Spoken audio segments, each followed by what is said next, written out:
You are one ugly mother.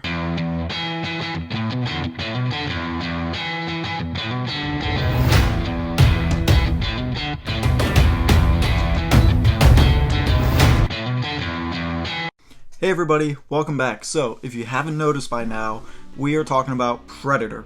We're not reviewing the movie, we're actually going to talk about the history of Predator. Let's go ahead and jump right into it. So, Predator was made in 1987 by John McTiernan, and it's a science fiction action horror film.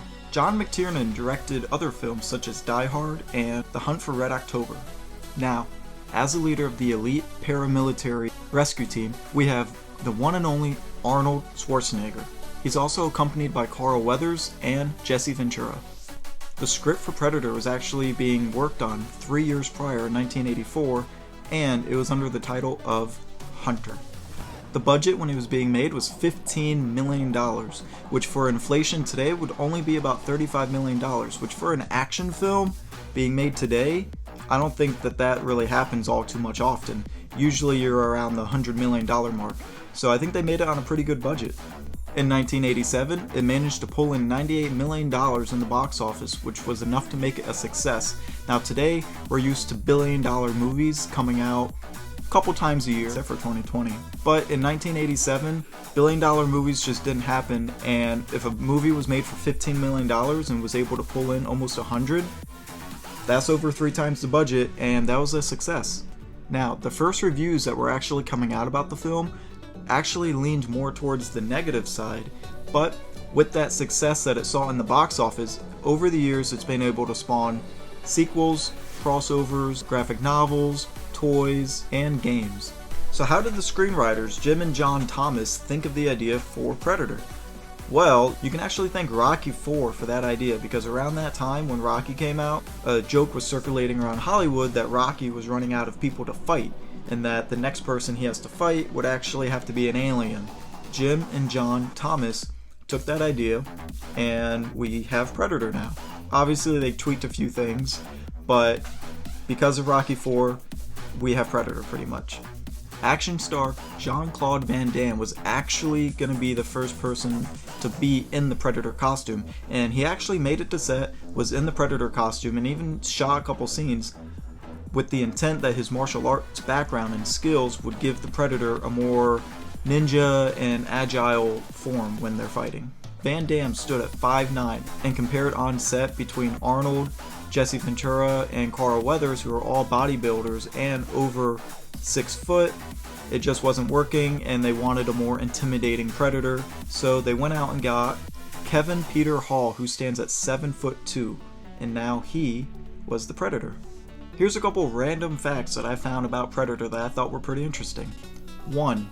Commitments by Arnold for another film actually delayed the film to start by a couple months. On April 25th, during filming, Arnold actually was supposed to get married, so he actually had to leave set for a couple days so that he could make it to his own wedding. So that also delayed filming for a couple days.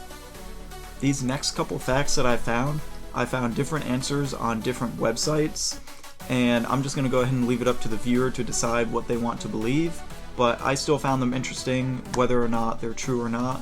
But the director, McTiernan, and Arnold supposedly both lost weight during filming, around 20-25 pounds. The director because he didn't want to eat the food in Mexico, and Arnold because he wanted to look as lean as possible to play that role.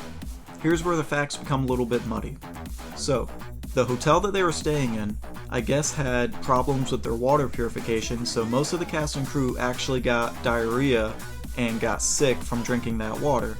Now, one website told me that Arnold never got sick because he didn't drink the water, and another one told me he did get sick because he did drink the water. So I'm going to leave that up for you guys to decide if he got sick or not.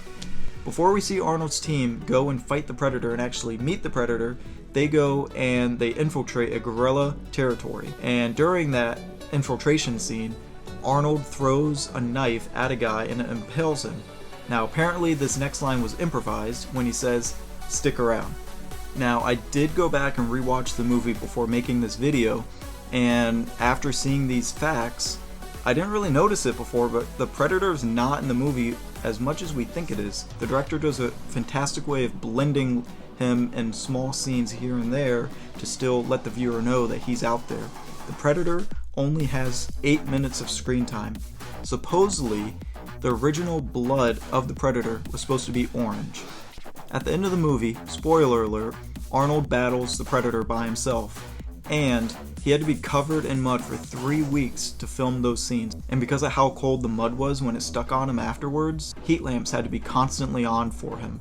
We all recognize how awesome Predator is, and even the Academy recognized that also because it was nominated for an Academy Award for Best Visual Effects. It was announced in February of 2020 that Dark Horse Comics was going to be adapting the unused script that was from 1984.